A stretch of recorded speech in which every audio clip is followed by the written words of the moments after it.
আসসালামু আলাইকুম, স্বাগতম জেসমিন রোষের ঘরে। আজকে আপনাদের জন্য খুবই মজাদার আরও একটি রেসিপি নিয়ে হাজির হয়ে গিয়েছি। আমি জেসমিন আক্তার।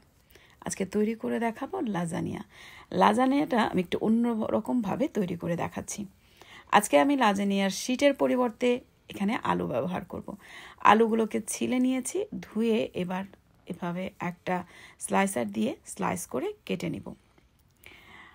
আমি চেষ্টা করি সব সময় একটু ভিন্ন রকমের রেসিপি আপনাদের জন্য নিয়ে আসার। আশা করি আপনারা উপকৃত হবেন। এইভাবে আলুগুলোকে আমি পাতলা পাতলা স্লাইস করে নিয়েছি। এবার সবগুলো আলুকে আমি একটু বয়েল করে নিব। যারা সবসময় আমার ভিডিওগুলো দেখেন কিন্তু এখন পর্যন্ত আমার চ্যানেলটিকে সাবস্ক্রাইব করেননি, আশা করি আমার চ্যানেলটিকে সাবস্ক্রাইব করে রাখবেন। আর যারা ফেসবুক পেজ থেকে দেখবেন তারা ফেসবুক পেজটিকেও ফলো করে রাখবেন আমাকে সাপোর্ট করার জন্য। আপনাদের সাপোর্টই আমাকে এগিয়ে যেতে সহায়তা করবে। এভাবে পানিটা গরম হয়ে এলে আমি আলুর স্লাইসগুলোকে দিয়ে দিব। সামান্য পরিমাণ লবণ দিয়ে আমি আলুটাকে সেদ্ধ করে নিব। আলুটা একদমই নরম করে সেদ্ধ করব না, হাফ ডান হয়ে গেলেই আমি পানি ঝরিয়ে নিব। এরপরে একটা বাটি নিয়ে নিয়েছি, আমি এর ভেতরে দেখিয়ে দিচ্ছি। এখানে আমি চিকেন নিয়েছি। চিকেনগুলোকে আদা রসুন লবণ দিয়ে এবং গোলমরিচ গুঁড়ো দিয়ে সেদ্ধ করে এভাবে কেটে নিয়েছি। আর এই আলুগুলোকে আমি ঠান্ডা করে নিয়েছি চাটার চিজ, আরও নিয়েছি মজরেলা চিজ। সবগুলো চিজ আমি গ্রেটেড চিজ নিয়েছি। এখানে আমি নিয়েছি সস, পাস্তা সস। প্রথমে আমি ট্রেটার ভেতরে একটু সস দিয়ে নিচ্ছি, একটু ছড়িয়ে নিব স্প্যাচুলা দিয়ে। এভাবে ছড়িয়ে দিয়ে এবার আমি স্লাইস করা সেদ্ধ করা আলুগুলোকে এভাবে ট্রের উপরে ছড়িয়ে দিচ্ছি। একটা লেয়ার দেওয়ার পরে আমি এবার এর উপরে আবারও একটু সস ছড়িয়ে দিচ্ছি।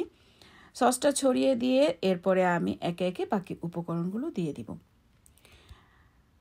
দিচ্ছি চিকেনটা দেওয়ার পরে এরপরে আমি প্রথমে দিব চাটার চিজ, এরপরে দিব মজরেলা চিজ। এভাবে আমি কয়েকটা লেয়ার তৈরি করে নিব। আমরা যে রেগুলার লাজানিয়া খাই, লাজানিয়া শীট দিয়ে তৈরি করে থাকি। আজকে আমি আপনাদেরকে দেখিয়েছি আলু দিয়ে কিভাবে লাজানিয়াটা তৈরি করি। এভাবে চিজের লেয়ারটা দেওয়ার পরে আমি এখানে হাফ টিস্পুন অরিগানো দিয়ে দিয়েছি। এভাবে আমি আরও একটা লেয়ার তৈরি করে নিচ্ছি।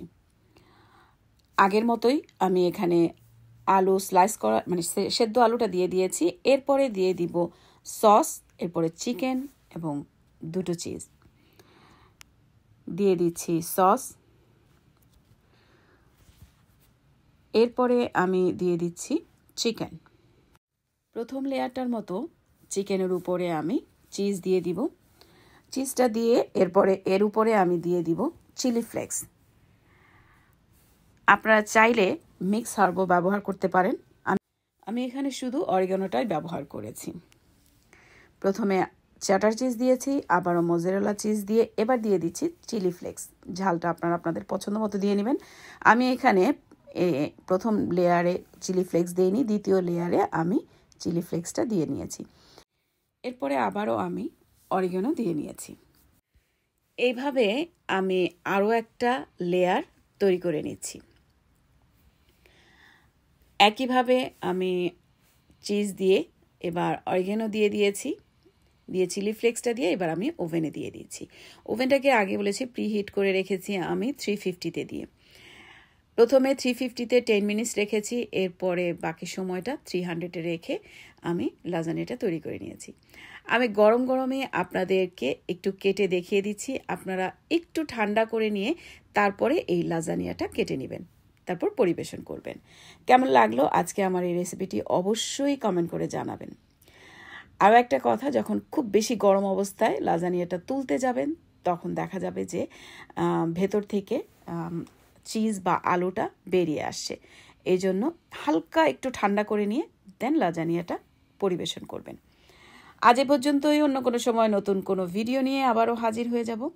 আর যদি ভালো লেগে থাকে আমার আজকের এই রেসিপিটি অবশ্যই আমাকে কমেন্ট করে জানাবেন এবং শেয়ার করে দিবেন ফ্রেন্ডস অ্যান্ড ফ্যামিলির কাছে। আজ এ পর্যন্তই। আল্লাহ হাফেজ।